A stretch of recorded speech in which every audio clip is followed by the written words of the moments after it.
Welcome to Two Gals and a Glass Half Full. We are Dr. Jess and Dr. Bobbie, two physical therapists trying to live healthy most of the time and doing our best to see our personal glasses as half full. Some days that is much harder than others. On this podcast, sometimes we interview others more knowledgeable than us on different topics to teach us about things we do not know, and other times you are stuck with Dr. Jess and I sharing our knowledge and information. So make sure you hit the subscribe button below, follow us on Instagram, and join our free Facebook group to stay up to date on all the Two Gals happenings. As we continue talking about stress, I'm really excited about our guest today. But before we get started, Dr. Jess, what is in your glass? So today I am on coconut water. It's getting warmer here in Florida, and so just trying to find ways to keep my electrolyte balance is helpful. So for me, coconut water is a strategy that I use, and it's tasty. I will say I had a hard time getting used to this at first, like the flavor. So putting it in like really, really cold with ice, for whatever reason, helped me a lot when I was first getting used to the flavor of coconut water. So Dr. Bobbie, what's in your glass? I have just plain water, H2O today, staying on the hydration train. Coconut water, I tried it. I can't like it. I just have not gotten myself to be able to like it, but I know it has a lot of great health benefits. So, and so today with us is Jackie. And I will actually let you tell everyone a little bit about yourself, but before we do that, Jackie, what's in your glass? My glass has coffee, but it is a rather tall glass of coffee. So it should be noted that I really do drink cream with some coffee in it, more than I actually drink coffee. I'm like that too. So tell us a little bit, before we get started with questioning, tell us a little bit about yourself. So let me first say that I was counting on there being copious amounts of editing to this so that I could say whatever I wanted to say. So, we'll see what comes out now. So I am currently a high school teacher on the North Shore suburbs of Chicago. But I started my teaching career, I think I'm in my 25th year of teaching this year. So I started my teaching career on the west side of Chicago. Then I went to the south side of Chicago, because I was in a program where they moved me around. Then I often say the Chicago public schools got so bad that I left the continent, because then I went to East Africa and I taught for 2 years. I taught sixth grade in Sudan, and then I taught for 2 years, I taught fifth grade in Mali in West Africa. Then I came back to the US and got the job that I have now. Along the way, I adopted a daughter. So I do have a 17-year-old who is asleep upstairs. And she is the source of a lot of my current knowledge and philosophies about handling stress in teenagers. And I have coached sports. I coached figure skating all the way through college. And now I am a girls bowling coach. I have to say, one of my favorite things is your first day of school photo. Every year she does like a first day of school photo for herself, and it's like my 25th year, my 40th, Oh yeah, I'm up to like 43rd grade or something. Yeah, it's awesome. I love it. So just love your background and knowledge of working with kids and teenagers in all different ethnicities, backgrounds, continents. You get to see a wide variety of children out there. So when you are teaching, when you're working with kids, just overall today, how do you feel like kids are handling stress? What are some recurring themes you see with that? So, okay. So the definition of stress is always interesting to talk about too, because there's good stress and there's bad stress, right? So I think one of the things that I'm seeing happen now is that a lot of the things that most of us as adults would consider good stress, our teenagers aren't able to differentiate between the two. And so they'll say, I'm so stressed out. And they equate it all as bad stress. And then they start to describe what they're talking about. And some of that I'm saying, well, but that's good stress. You need that. You can't lead a life without any stress in it at all. And this is where I start to sound like a 95-year-old because I say, I blame that social media for this. Because I feel like what kids see is that either you lead a stress-free life that's glorious and fantastic and amazing, or you're down in the dumps and it's the worst and like the sky is falling down. And so kind of getting kids to realize that there's a middle ground there, I think is the real battle right now. That like some stresses move you along and they're not bad. Yeah, I think that's what we talked about in our first episode this month, is really trying to discern between acute stress and then chronic stress. And that acute stress is survival. It's actually, that's what gets you to that appointment on time. With kids in school, the acute stress of like, this exam is coming up, that's what's going to get them to like focus, get that studying done so they can perform on the test. Otherwise, if you're just like, it's fine, it's whatever, they're not going to put the time into studying and they're not going to get that grade on the test. So it's having to perform, which is being graded, is stressful. It is, and it's happening over and over and over. Every single class they're taking, they're having to be graded and tested. And so that is stressful. However, that's what gets them to rise to the occasion. That's what gets them to learn the information and to demonstrate that they have the knowledge or don't have the knowledge to be able to move forward. And so it gives you that something to rise to, which is where growth happens. And so, but it feels stressful, so that feels negative, even though it might not be negative, like you're saying. And what we're seeing a lot of, unfortunately, is avoidance of that stress because they think they shouldn't have it. And so, especially with, I do not object to the state having given the kids mental health days, but in the state of Illinois now, kids get, I think, 5 or 6 mental health days a school year, where instead of sick days that are supposed to be like for a funeral or physical illness or something like that, they can take mental health days. The problem is that what kids are doing is they're taking mental health days, not actually doing anything to help their mental health. They're, like staying home and they're pretending like school stopped that day and it didn't exist. And so they're doing it on the day of an exam so that then they don't have to take the exam. And then the next day they come in and they're not any more prepared for it than they were the day before. And they've just delayed that stress and actually compounded it. And so getting kids to go through the stress and not avoid the stress, I think is the biggest battle right now that we're kind of trying to nudge kids through. That like, it's good. You have to go through it though. And it's just, it's part of what this is. Yeah, I think I like how you said that they take the day, but then they don't do anything to help themselves. It's different if you take the day and actually like, proactively do something to help and put yourself in a better situation. But I think we see that in adults too, a lot of times too. You just like put it off until you're like, Absolutely. Yeah. So I think if you're overall, if you're a parent of a child and they're taking this mental health day, maybe there's strategies that could be put in place during this mental health day. Normally, I mean, my child is not yet a teenager, my oldest. However, like oftentimes I'm asking him to come up with solutions. And so I'll give him whatever, at this point, he's not that old yet, but like I'll give him a problem. And then instead of me telling him the answer, like I want you to come up with some solutions and then let's try them out. There's not a right or wrong answer. We don't know until we try it. So we use the scientific method in order to see like test, retest. And then that's the only way we're going to learn. And so the more that we kind of show kids, listen, test it, see if it helped. If it didn't work, that's okay. All you're going to do is learn from what didn't work. Don't repeat that same thing, modify it or nix it, and then move on. And so I think as adults, we can be using these strategies to show the kids, hey, you can really take control over the situation. And then it's going to like calm yourself down. I know for me, totally. What works for one person is not going to work for another person. Nope.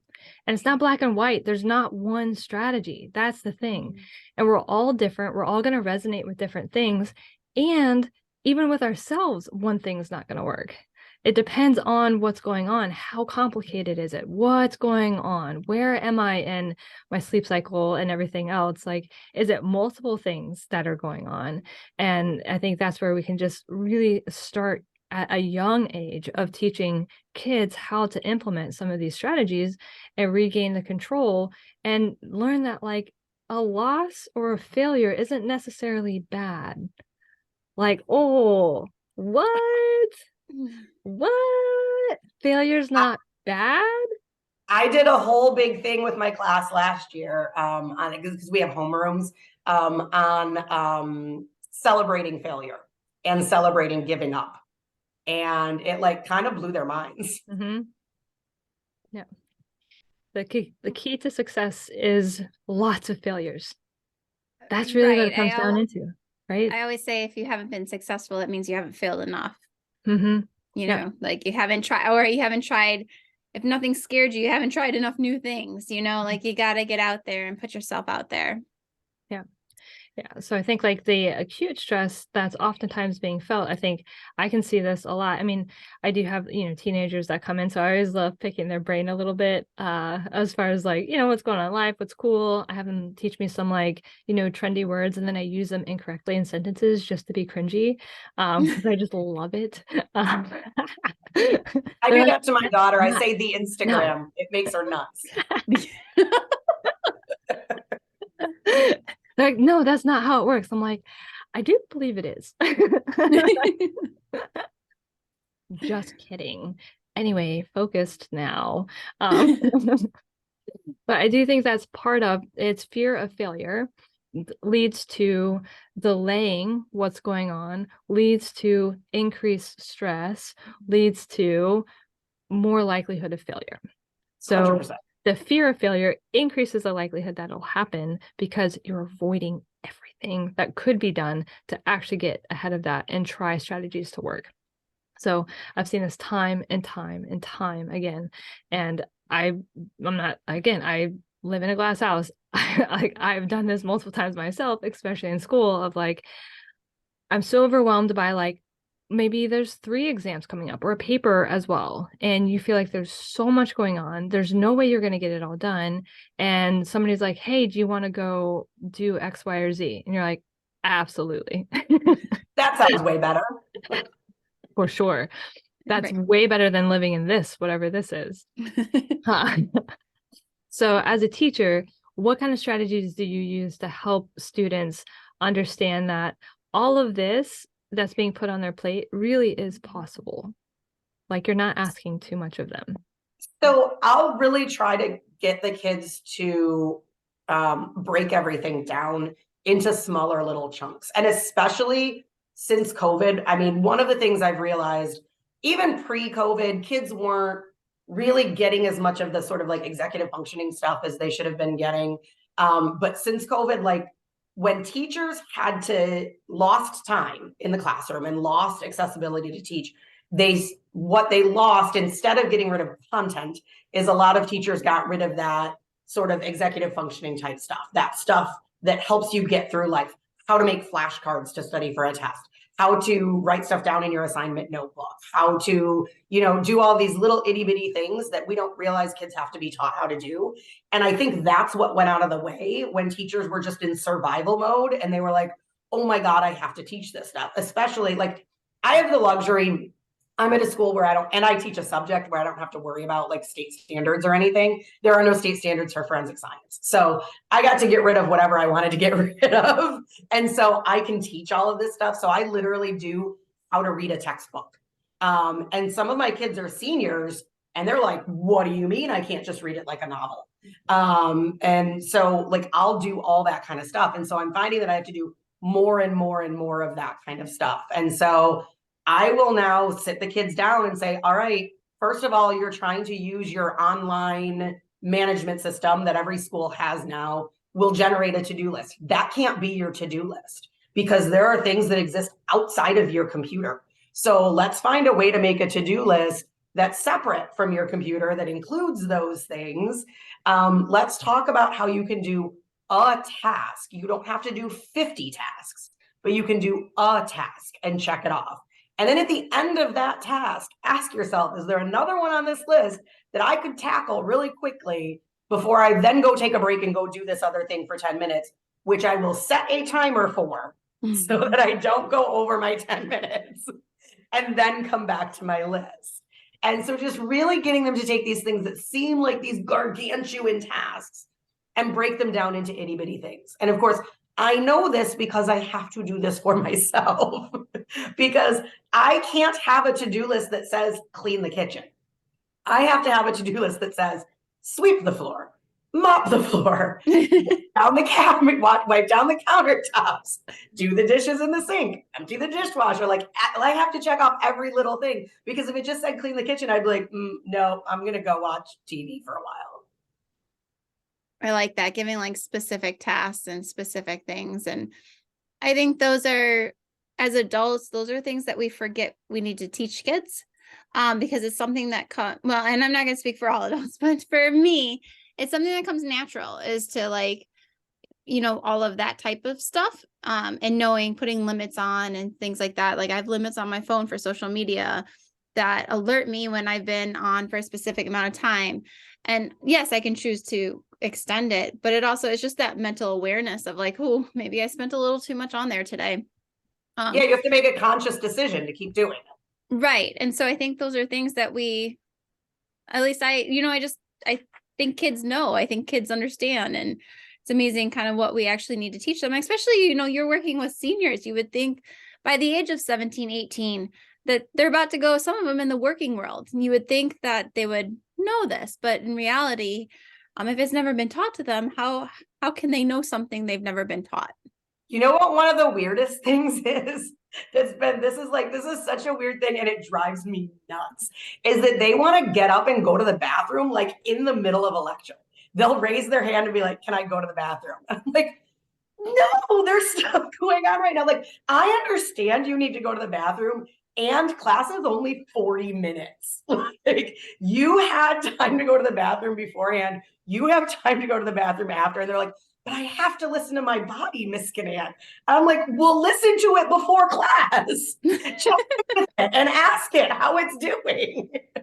But it's just like, and I say, like, if you're in a meeting for work, or you're not going to be able to get up and just go. You're going to have to actually plan that and do something that say, well, but in college, we're not going to have to ask you to go to the bathroom. And I said, that's true. But in college, the professor is not going to tell you what you missed either. And so like, you're going to come back here and ask me what you missed, and I'm not going to tell you. Yeah. So it's like, that's one of the like weird things where I'm like, no, you can't. And then of course I do let them go, but right. But just teaching them to plan, teaching them to like think ahead and like prepare themselves to sit in the class for 40 minutes. Most of us can, I'm close to being due. And so yeah. sometimes, even though I went 40 minutes ago, I have to go again. So there are some occasions, but most of the time for kids, like you can go 40 minutes without going to the bathroom. Right. Barring some sort of medical situation. Yes. You should be able to wait 40 minutes. You can wait. Yes. And even then, most of the time I can wait too. And but the world's tiniest bladder. So if I can make it through a class, anybody else can make it through a class.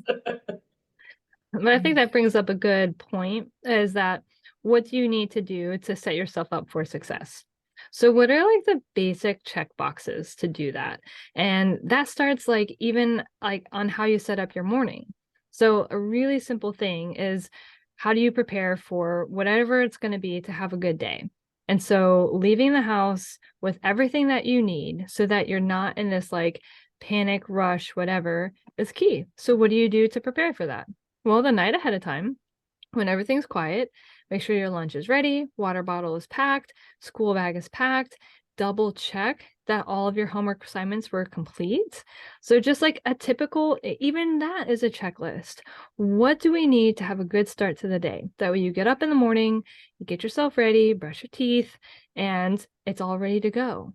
So now you're not like going, oh, I didn't get my snack, I forgot my water bottle, all the stuff that's going to make the rest of the day not go so well. So it's like having all of that lined up in advance is like nice and easy. Before you leave the house, go pee. I mean, Right. I do it for myself. Like, I don't care if I'm going grocery shopping, if I'm just doing one errand. I do the same thing before, like, I leave work to drive home. I don't have this, like, fear of, like, something's going to happen. I'm going to be on the side of the road. I'm going to have to pee. No one wants to have to pee in the woods when you're on the side of the road. I don't know why, but anyway, I always go before I leave. And so just having those strategies ready to go, it just like lines everything up so that now when the real stressors are coming at you, like at least you're not dealing with the stuff that you could have prevented. See what I mean? Totally. And with technology too, I mean, so much of our stuff at school and at work also, is technology. And so kids will say, oh, well, my Wi-Fi is not working. Well, this was a foreseeable problem. So, what can you do? Or we're a one-to-one school. And so the kids have iPads. And so a kid will say, well, my iPad app isn't scanning right now. Can I use my phone? And I said, well, have you been to IT to see what's wrong with your iPad? No. Okay, this is going to be an ongoing problem. So yes, you can use your phone to scan this one time. And as soon as you walk out this door, you need to go to IT and you need to get this situated because this problem needs to get solved. Mm-hmm. Oh, okay. And then I'll find out it's been a week since their iPad's been able to scan and they just haven't done anything about it. And so it is mind-boggling sometimes how they have these smaller stressors that they will hold on to and keep in their stress basket, as opposed to just like really easily taking a trip to IT and getting it solved. So that kind of leads like an interesting question, especially with all of your years of teaching. Do you feel the amount of stress that kids experience has changed over the years, or like has the type of stress changed? So maybe it's not amount, but just different than like what we experienced when we were in school. Yeah, I think it's I definitely think it's a different type of stress. I mean, I really didn't, have to worry that, not that kids actually do worry, but I didn't really have to worry that anything I put out on social media was going to come back at me. Like that wasn't a thing. Although I did dredge up a yearbook picture of a colleague. She and I went to high school together and I dredged up an old yearbook picture of her and I used it as like a prank and I showed it to our mutual students and she thought it was absolutely hilarious. And I used it as part of a discussion about being careful of what you put on social media.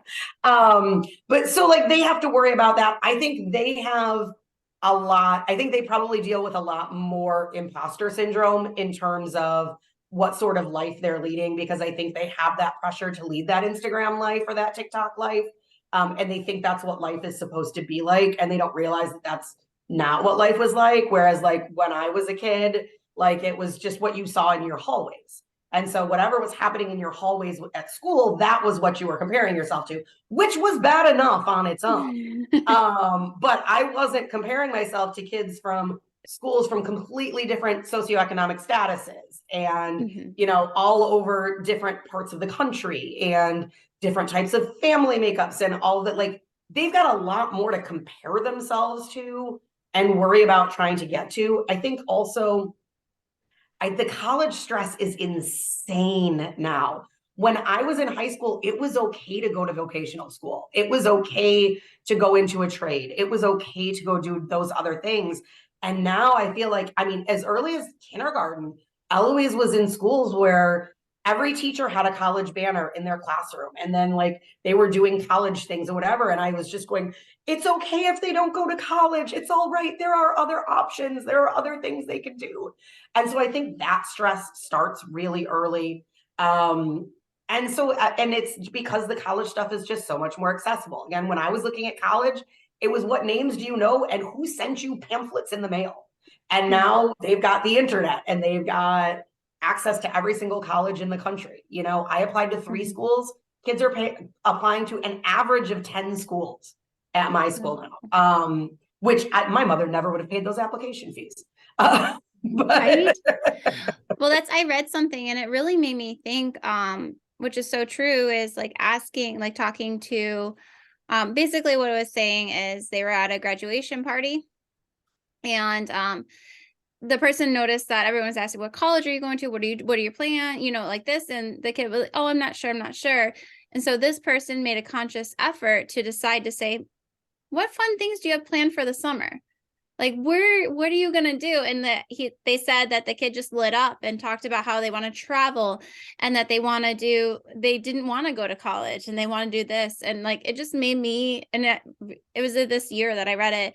So it really makes me realize when I talk to kids, I no longer say like, what college are you going to? What are your plans? Like, I'll ask them like, what fun things do you have? Like, what are your goals? What do you want to do in life? Like, leave it open-ended for them to not feel that pressure, because college isn't needed. And I know so many kids, friends that are adults that are financially way better off than I am right now because they didn't go to college. They started working right out of school and they're making more than I do. And we need those trade schools. Like, we need mechanics, we need plumbers, we need air conditioning, like our houses can't run without them. And I for sure don't know how to fix them. So like, we need all those types of jobs and people willing to fulfill those shoes. Not everyone's meant to be a doctor, lawyer. And they're great jobs, because when you're a Yes. plumber, you go fix stuff and then you're done with your day and you go home and you don't have papers to grade. You don't have reports to write up. You don't have, like, at worst, you're on call for the emergency services and then you're going to get overtime. Right.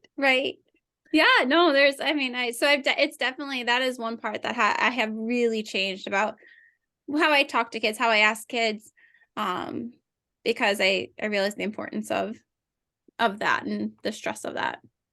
Totally. So as far as like from your experience, what are some of the current coping mechanisms that you see most often utilized effectively with some of the teenagers? Oh, you threw that effective word in there. Makes it a little tricky. I think the ones who are really conscious, so avoidance is always what everybody wants to do, right? But I think conscious avoidance is okay, in the sense of, I'm going to avoid this for half an hour. I need to give myself some time to decompress.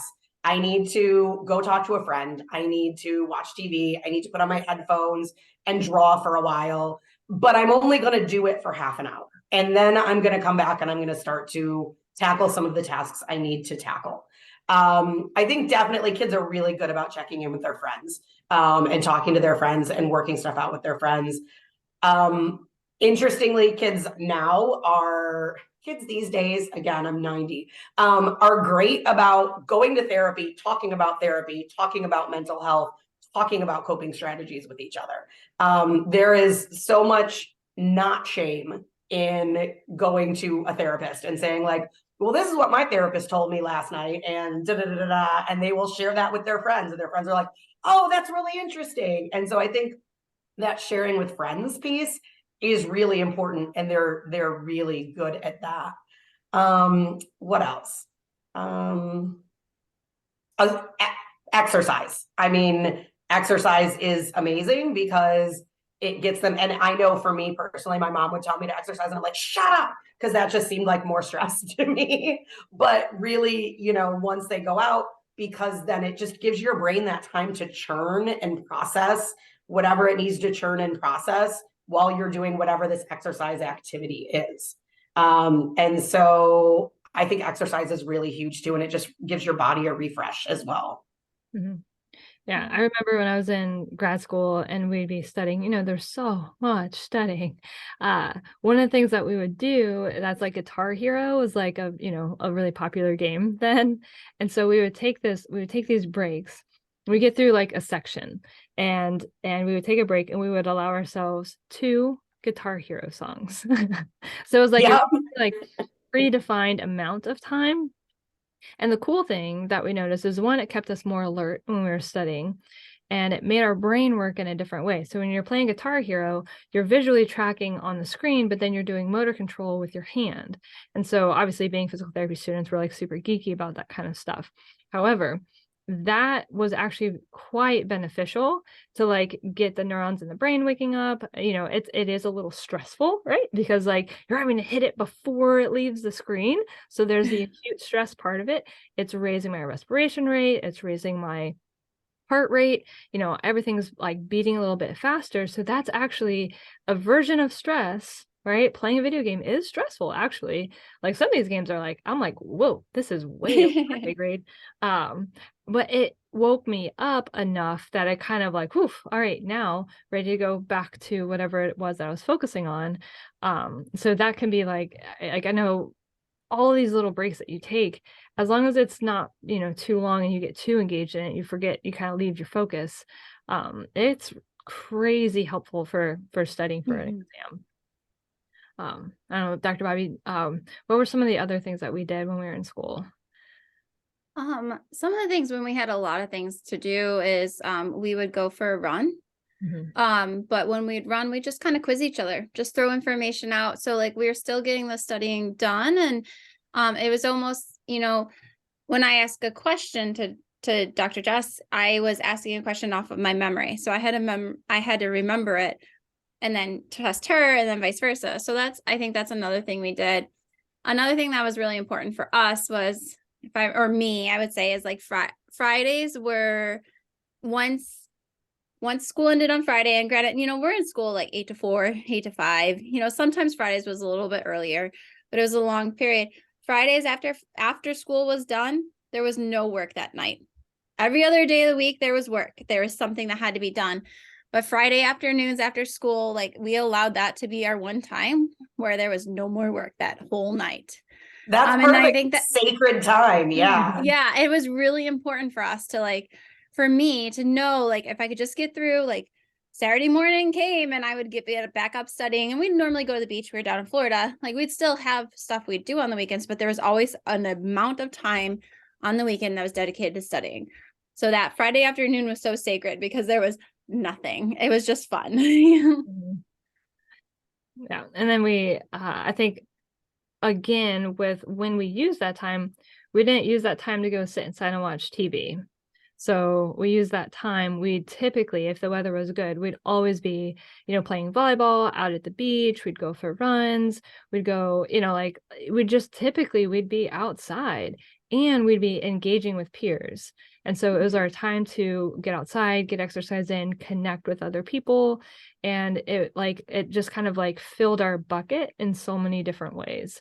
And because you're like, it's hard to be like on and performing and tested over and over and over and over and keep that stamina unless you say like, I need a break. You can't wait till you burned out to get the break. You got to take the break before you're burned out.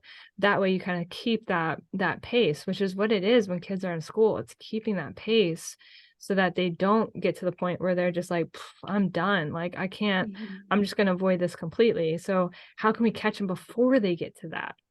So proactive strategies instead of reactive. So much of we do is reactive because then we're like, now this kid's having such major struggles, but like really getting that proactive tendency, I think is going to be really key for so many people. I will say a thing I would like to see kids do, but I have not yet been able to accomplish, is to get them spend some time not having input of any sort. Like not a game, not the TV, not even the radio, listen to the radio, not even music, just be, because their brains have constant incoming stimulus and they don't have time for their brains just to ruminate, just to kind of exist. So a lot of kids, most kids, even if they are going for a run, they're going for a run with their AirPods in and they've got music playing, or if they're, going to go do something. So I would love to see kids just sit in a chair for 10 minutes and just do nothing for 10 minutes. And that terrifies them. I've seen kids have a near nervous breakdown because I've asked them to just sit in a chair for 10 minutes. They cannot do it. And it's like they're afraid of what's inside their own heads. I think you see it in like a waiting room these days. If you're in a waiting room, everyone's on their phone. Like no one's just sitting there anymore. Everyone has to like find a way to keep themselves busy instead of just sitting, looking, striking up a conversation with someone next to you. Yeah, it freaks my daughter out when she walks into a room and I'm just sitting. I think it's important though, like just being present in your space. I stopped running. I'd say like I used to listen to music when I would run, and especially once I started pushing a stroller, like I don't like to be distracted. I like to be really aware of my surroundings. However, what I found with that is that I love running without music. Like, it is like so great for like being aware of your surroundings. You hear the birds, you hear the wind, you're aware of just like that, the change in the sunlight as it's coming across a cloud. It's all of that. You're so much more present in your physical surroundings. And it's really cool what happens when you're not distracted and that presence. Same thing with driving. Like, if I'm driving, especially like, if a lot is going on, I've got like a lot I'm thinking about, not having anything on and I'm driving, it just kind of helps, just that quiet kind of helps everything just kind of simmer back down. And it's important for us. I'm glad you pointed that out, to not be so distracted all the time. And then all of a sudden you realize, interesting. I think I know what's going on. Like, I think Totally. I've solved so many problems during silence. Yeah, big time. And you're like, oh, I think I need to make a plan for this, which I would have never realized, that there's this like little bit going on in the background, not enough to like be bothering me, but just a little bit. And then you make the realization, now you can do something about it. So yeah, just small periods of time. Yeah. It's hard. That's a hard thing. So, Jackie, one last question before we go. So any suggestions on behaviors or things that we as adults may see in children, may see it as disruptive, see it as defiant, but it's really giving us as adults a sign that this child needs help, like they're not handling stress well? I think, again, the biggest trigger for me is when I see the kids avoiding. And I mean, and it can be, as a parent, really obvious in terms of just locking themselves in their room, closing themselves into their room for hours on end, which of course can be normal, but might not be normal. And so kind of keep an eye, how hard is it to get them out of their room? How hard is it to get them to interact with other people? Because the more and more and more they sort of anchor themselves in there, the harder it is going to be to pull them out and get them to sort of face things. I think making sure that, I mean, you're checking in. I mean, like I used to monitor my daughter's online grades a lot more than I do now, but I do still check in. Like I do still make sure, because yes, she's 17 and yes, she should be able to be independent, and she's 17. Her frontal lobe isn't fully developed. So that structure still needs to be there. And I think just making her go through whatever it is. I can say, she said to me last night, I feel like you're not hearing me. And I said, no, I am hearing you, but I can hear you and still not give you what you want. Because what you want might not be the best thing. And so that's the hardest thing, is when you see your kid is hurting and you see your kid is stressed and you have to get them to go through it.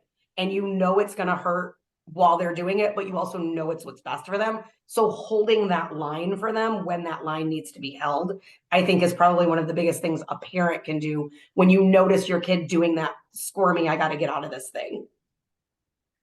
I will definitely say there's so many times I was frustrated with my mom growing up, because I would want her to solve it for me. Can't you just handle this? I have so much I'm dealing with right now. Can you please just take this one thing?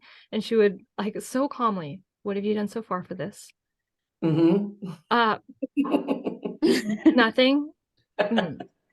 Okay. So what I'm hearing is that you haven't tried anything and you're frustrated that it's not working. Oh, come on. Am I correct in this statement? Yes. Try one thing, then come back to me.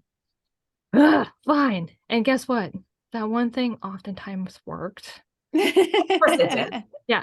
And then and she wouldn't rub it in my face or anything, but she might check back in a couple days later. Oh, hey, how's that whatever going on? Oh, it's fine. You're like, interesting. I'm like, I know.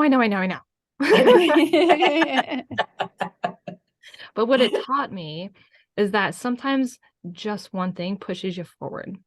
And so had I leaned on her to fix it for me without trying something myself, it would have created dependency, which is what she was trying to teach me to not do. She didn't want to create a dependency when I needed to be independent. Like if I'm going to be an independent adult, I have to go through these strategies when I'm in the house to learn that I'm capable. And so it's okay if they gripe at you. Totally. Yes. I griped. And if they're griping, it might mean you're doing something right. Right. Yeah. As long as there's intention behind everything and there's meaning and logic and reason, Absolutely. like you are actually listening to what they're saying. So yeah. Awesome. Well, Jackie, we really appreciate you coming on. I think overall, when we're talking about stress awareness, it's something that, we can think of ourselves and adults, and we think of jobs and how stressful that is, and finance and households and everything else. Oftentimes, though, we forget that our youth are in a much different type of situation that is really hard on them. And so how can we be using the same strategies that we use for ourselves, but modifying them to make sure that we're helping them come up? And so that way they're better able to handle what we are now handling as adults, which is just the different kinds of stress, between, like families and workplace and, financial management and preparing for the future, making sure you can retire one day, all the stressors that come up. It takes work along the way to grow and develop. So definitely follow us along. We are continuing to grow with our podcast this year. And so we're going to be jumping into more topics after we leave stress awareness. So stay tuned. We are on social media. So follow us on Instagram and Facebook. We have a closed group on Facebook as well. And then we also have our Two Gals Insiders, which is a closed membership that is available. You can check out our website, which is www.2-gals.com. The information is linked below. And then in that, we have access to all sorts of mindfulness information with exercise, nutrition, mental well-being, like meditations, things like that. It's available in an app. So that way, a lot of what we're talking about with stress awareness and stress reduction, stress techniques are easily implemented via using an app, which is fun, right? We are technologically savvy. So our challenge this week, kind of, not really. But our challenge this week is to, if there is a young person in your life, do try and find one area where you can help to support them. And so whatever that might mean for them. So just bring some awareness to that and see if they can start to learn along the way, and you can be part of that growth process. So, all right, everybody. Well, thank you so much for listening, and stay tuned for what we have coming up next week.